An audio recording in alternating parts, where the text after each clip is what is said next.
Assalamualaikum warahmatullahi taala wabarakatuh. Selamat kita berjumpa lagi. Kali ini kita akan sama-sama membawakan dan juga menyaksikan bagi pengusaha jamu tempatan, iaitu jamu tradisional Brunei. Dan memang sering kita mendengar jamu-jamuan ini, sama ada kita mendapatkan daripada luar negara maupun daripada negara kita. Tapi seelok-eloknya kita ketahuilah yang ada di dalam negara kita.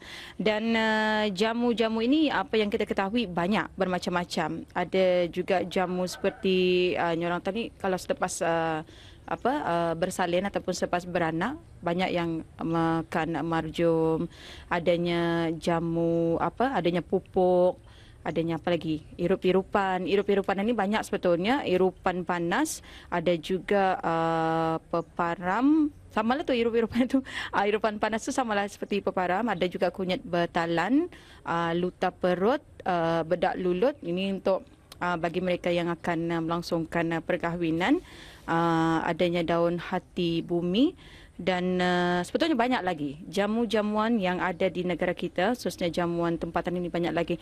Jadi pada hari ini saya bersama salah seorang pengusaha jamu tempatan yang memang tidak asing lagi. Kita bersama Yang Mulia Hajah Zaleha binti Minuddin. Assalamualaikum Bu Hajah. Waalaikumsalam warahmatullahi wabarakatuh. Baik, alhamdulillah. Alhamdulillah. Jadi dengan usaha kita dengan jamu-jamuan yang kita usahakan, khususnya jamuan tempatan ini, untuk pertanyaan awal, berapa lama sudah kita mengusaha jamu-jamuan ini?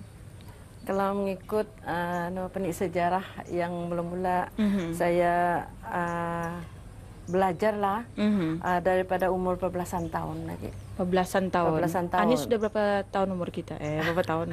Masuk 60 tahun. Masuk 60 tahun, percaya ke tidak? Berumur 60 tahun. Ini pengusaha jamu. Jangan tidak percaya. Dan juga jamu ini memang banyak khasiatnya tertentu. Dan kita akan mengenallah satu persatu. Dan apa yang kita ketahui, kebanyakan jamu-jamuan ini ataupun asalnya daripada halia, ada daripada kunyit, ada daripada banglai, ada juga tamu putih, tamu lawak, tamu giring. Tamu apa? Tamu giring. Tamu giring, banyak. Dan saya perhatikan di sini memang banyak jenis-jenis herba-herba yang dapat kita saksikan. Bagi saya lah, bila saya menyaksikan sendiri, sama saja. Terutama sekali yang macam bentuk halia. Macam halia, kita ni tahu halia untuk masakan. Tapi bila kita ni saksikan di sini, ianya semuanya berlainan. Seperti yang saya pegang ni, apa tadi tu? Limpiwang. Itulah seakan-akan jatuh. Dan saya mikirkan ia macam halia muda. Halia muda dan ini fikir halia muda lah. Putih. Ini kunyit putih. Bentuknya sama juga. Bentuknya sama, baunya dan rasanya. Rasa dan baunya anda sama. Indah sama. Khasiatnya pun masing-masing. Khasiatnya lain-lain. Kalau sekiranya kunyit putih, apa khasiatnya? Khasiatnya banyak kegunaannya kunyit putih ini. Ada yang untuk lagi dulu karena panggilan barah, sekarang kanser. Kanser. Kalau limpiwang ataupun limpawang Limpiwang. Kalau limpiwang ini apa khasiatnya? Ini kalau orang yang macam dalaman lah, untuk dalaman lah. Untuk dalaman Okey, yang ini halia merah. Halia merah. Jadi halia merah ini apa khasiatnya? Halia merah ini untuk di dalam memanaskan di dalam. Okey, ini bagi halia dan ini kunyit. Tamu kuning. Ni tamu kuning. Jangan disangka ya kunyit ataupun orang kata ni indong kunyit. Dan ni indong kunyit tetap juga kat damit. Jadi ini sebenarnya tamu kuning Tamu kuning. Tamu kuning dan khasiatnya juga mempunyai khasiat yang tersendiri. Mempunyai khasiat yang tersendiri. Yang satu ni Pak? Tamu putih. Ini tamu putih. Sama juga macam kunyit. Sama juga macam halia. Macam halia. Bayangkan halia. tapi baunya lain. Kalau halia kuat sedikit baunya. Halia baunya lain. Ani dah berapa lah baunya, tapi halia tu kuat lagi daripada ani baunya. Dan banglai. Banglai ani lah untuk minyak pun boleh, untuk urut pun boleh, untuk minum pun boleh. Baunya pun dekat macam kunyit tetapi lain, baunya lain. Lain baunya. Kalau memang lain lah baunya. Tapi bentuknya macam halia. Bentuknya macam halia. Okey. Apa lagi yang belum diketemukan. Ini kunyit, ini kunyit. Kunyit.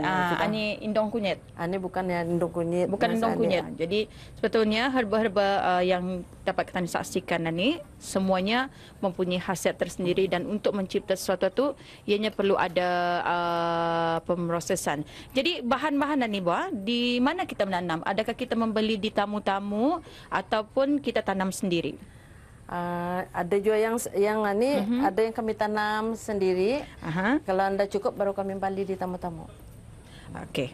Kalau ani sirih. Tani tahu sirih ni udah pakai makan pinang selalu. Kalau untuk ubat cari daun yang bertemu urat seperti ini.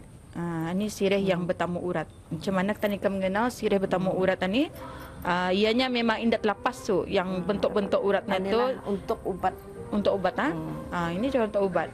Jadi bayangkan ya, sebetulnya di negara kita ni banyak herba-herba yang belum kita terokai, dan baru-baru ini semasa Majlis Convocation Universiti Brunei Darussalam yang ke-23 tahun, Titah Kebawah Yang Maha Mulia Paduka Seri Baginda Sultan ada menyatakan di sana, ini khususnya bagi penyelidikan dalam bidang herba di negara ini, Kebawah Yang Maha Mulia amat teringin untuk melihat walau sekecil mana sekalipun hasil kerjaya ataupun ciptaan, ini khususnya daripada penuntut-penuntut di universiti, tidak kiralah ia datang daripada pensyarah ataupun penuntut ataupun dari mana-mana jua pihak di dalam kerajaan. Ini ujar Titah Baginda, dan Baginda juga menyebutkan satu contoh kecil siapakah dalam negara ini yang telah pernah membuat satu kajian tentang herba-herbaan, mana kajian kita terdapat dalam ulam penggaga, ini di antara yang kecil ya, terhadap pucuk pawas dan bunga kunyit. Siapakah setakat ini yang pernah mengkajinya? Padahal kita orang Brunei sudah memakan semenjak dari ratusan tahun lagi, tetapi sampai sekarang siapakah orang kita yang sudah melakukan kajian saintifik tentang kandungan dan khasiat benda-benda ini? Dan saya pernah terbaca dan juga mendengarlah daripada rakan-rakan mengatakan, katanya salah seorang pensyarah daripada India, katanya di negara ini masih banyak herba-herba ataupun akar-akaran ataupun sesuatu yang kita boleh buat untuk perubatan masih lagi segar. Ini di bumi Brunei Darussalam. Baik, kita akan supaya Babulah untuk contoh untuk cara membuat herba-herba ini. Misalkan telah kita guna ini. Mula-mula kita bersihkan, buang kulitnya. Lepas itu kita potong, potong. Kita potong begini. Selepas itu, lepas dipotong, dibersihkan lagi dan dijemur. Dijemur hingga kering. Lepas itu digoreng. Tapi gorengnya pakai minyak? Enggak. Tanpa minyak. Digoreng tanpa minyak. Dan disatukan semua. Apabila sudah kering, disatukan, digoreng tanpa minyak. Lepas itu, apabila ya cukup masak, tidak angus dan tidak juga mentah. Maka baru kita misi. Kedah dulu, maka yang keras-keras satu ditutup. Yang selepas digoreng ditutup. Ditutup saja itu diayak. Tidak ada kemudahan, tidak ada apa nih, bukan modern kan? Masa modern. Saja ditutup diayak. Dayak 2-3 kali, atas tu dayak balik-balik sehingga halus. Jadi kita membuat herba-herba ni, misal kata Ania apa ni? Irupan peparamnya. Kita membuat ada sukatan-sukatannya. Ada sukatan. Ketumbarnya ni remuannya berapa, rempah ratusnya berapa. Jadi apabila sudah cukup, kita campur semua. Sudah cukup baru campur semua. Jadi serbuk aturan dibagi untuk merjum ani, sebab kan irupan ani ndak sama dengan irupan panas ani. Ia punya ramuan. Ndak sama. Sebab kan irupan panas yang lain ani, yang peparam ani ditambah dengan asam kulit, garam. Ada satu lagi yang kami masukkan untuk peparam, khas untuk peparam. Kalau ani kunyit ani semua tumbuh-tumbuhan. Semua tumbuh-tumbuhan tidak ada masuk rempah ratus. Tapi ini bermasak je ni bang. Bermasak. Sama juga dibersihkan, tapi ini tidak berjemur. Tidak berjemur. Dimasak. Dipotong, digoreng tanpa minyak. udah tuh di mesin. Lepas di mesin dimasak lagi sampai ya bau masak. Jadi untuk masak ke dia kunyit ini berapa lama nih, Bu? Untuk masaknya saja kah? Untuk masaknya berapa dalam lama? anulah 2 jam. 2 jam. 2 jam. Jadi lebih kurang 2 jam. Ketahanannya untuk petani menyimpan. Ini tahan bang kalau masuk dalam freezer. Tapi kalau untuk dimakan di icebox, untuk tahannya buat dalam freezer.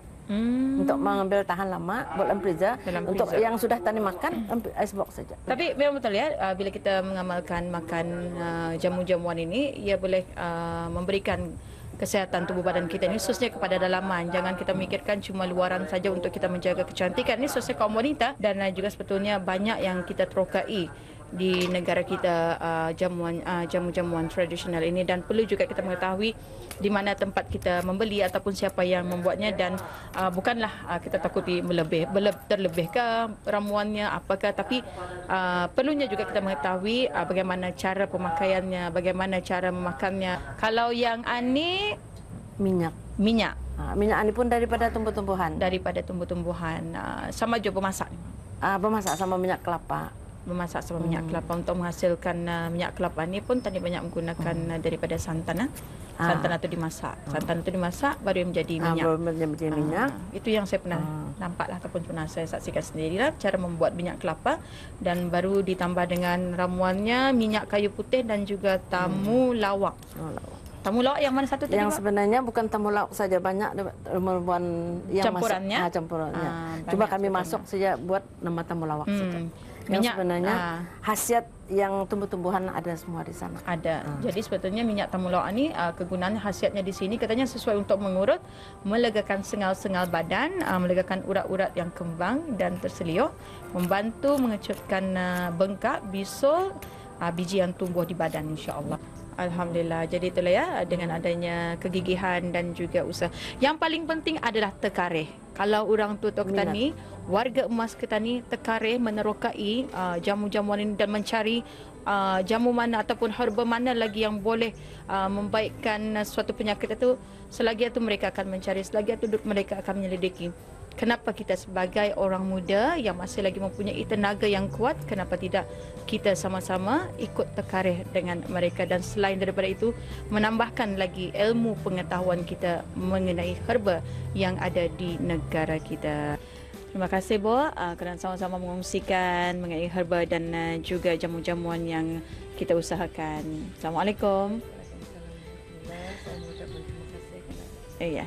Baik, ada penonton, demikian tadi kita bersama salah seorang pengusaha jamu tempatan, itu jamu tradisional Brunei yang amat baik untuk kesihatan dalaman kita maupun luaran, itu bersama Yang Mulia Hajah Zaleha binti Minuddin. Jadi dengan adanya yang dapat kita saksikan dan juga penjelasan yang diberikan oleh Babu sebentar tadi, dapat memberikan kita dorongan, ini khususnya bagi kita yang masih lagi mementingkan kesihatan dan juga masih lagi lingkungan usia muda, dan jangan kita biarkan mereka sebagai warga emas tekareh untuk melaksanakan ataupun orang mengusahakan jamu-jamuan tersebut. Kita juga perlu belajar dan juga perlu menerokai dalam bidang ini. Kerana kesihatan dalaman itu amat penting, baru kita jaga kecantikan ataupun kesihatan luaran kita. Siapa yang tidak mau cantik, bukan saja kaum wanita, tapi malahan suami juga amat memberikan sokongan yang padu untuk si isteri. Dan ini tertumpu bukan saja kepada mereka yang sudah berumah tangga, tapi malah kita didik kepada anak-anak kita. Dan sesuatu yang baru itu tidak akan ada kalau tidak ada yang lamanya. Yang paling penting kita berusaha dan juga tekareh sedaya mana yang kita mampu.